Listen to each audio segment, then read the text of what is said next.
राजस्थान के एक सूने कस्बे में अरविंद अपनी पत्नी सुमन और 10 साल की बेटी नंदिनी के साथ रहता था। अरविंद शहर में बन रहा नया अस्पताल देखने हर रात देर तक गश्त करता था, क्योंकि वो साइट सुपरवाइजर था। उस अस्पताल का एक हिस्सा पुराने कब्रिस्तान की जमीन पर बनाया जा रहा था, जिसे लेकर मजदूरों में कई तरह की अफवाहें फैल चुकी थी। वे कहते, रात को वहां कुछ चलता है, कोई परछाई, कोई फुसफुसाहट।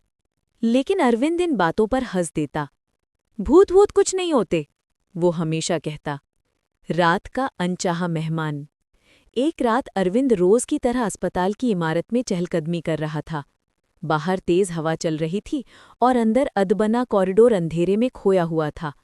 अचानक उसे लगा कि किसी ने उसका नाम धीरे से पुकारा। विन-द। वह रुका। आवाज फिर आई, इस बार नजदीक से। पीछे मत देखना। अरविंद का दिल तेजी से धड़कने लगा। उसकी टॉर्च अचानक बुझ गई। अंधेरे ने उसे निगल सा लिया। कुछ क्षण बाद उसने हिम्मत करके पीछे मुड़कर देखा। वहां एक लड़की खड़ी थी, बिखरे बाल, फीका चेहरा और काले गहरे खाली आंखों के गड्ढे। अरविंद चीख भी न पाया। लड़की धीमे स्वर में बोली, तुमने मेरी कब्र खोदी है, मुझे चैन से सोने दो। अरविंद लड़खड़ाता हुआ पीछे हटने लगा। तभी लड़की ने हाथ बढ़ाया। बर्फ जैसा ठंडा, हड्डियों जितना पतला हाथ।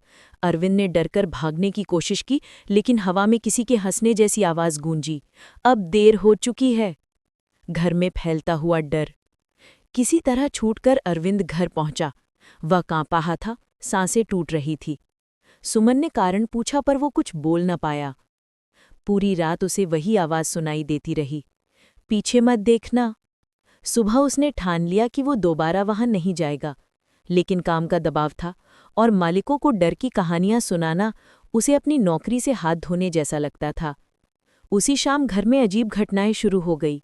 नंदिनी रोती हुई बोली, माँ, मेरे कमरे में एक दीदी खड़ी थी।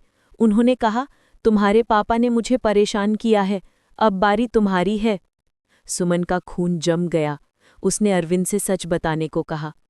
अरविंद ने रोते हुए सब स्वीकार किया। मैंने कब्रिस्तान में खुदाई रुकवाई नहीं, जल्दबाजी में हमने पुरानी कब्रें हटा दी। शायद कोई आत्मा क्रोधित हो गई। उस रात पूरी फैमिली एक कमरे में सोई।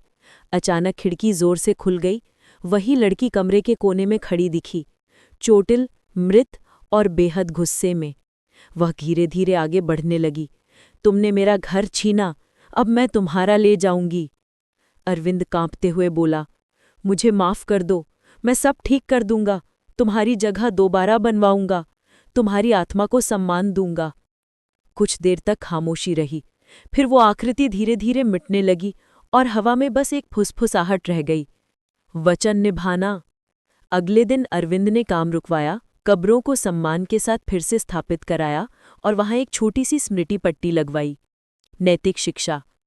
लोभ, जल्दबाजी और अनादर कभी कभी सिर्फ इंसानों को नहीं, आत्माओं को भी क्रोधित कर देते हैं। दूसरों के अधिकार, चाहे वे जीवित हो या मृत, छीनने की कीमत बहुत भारी पड़ सकती है। सम्मान देना ही सबसे बड़ा सुरक्षा कवच है।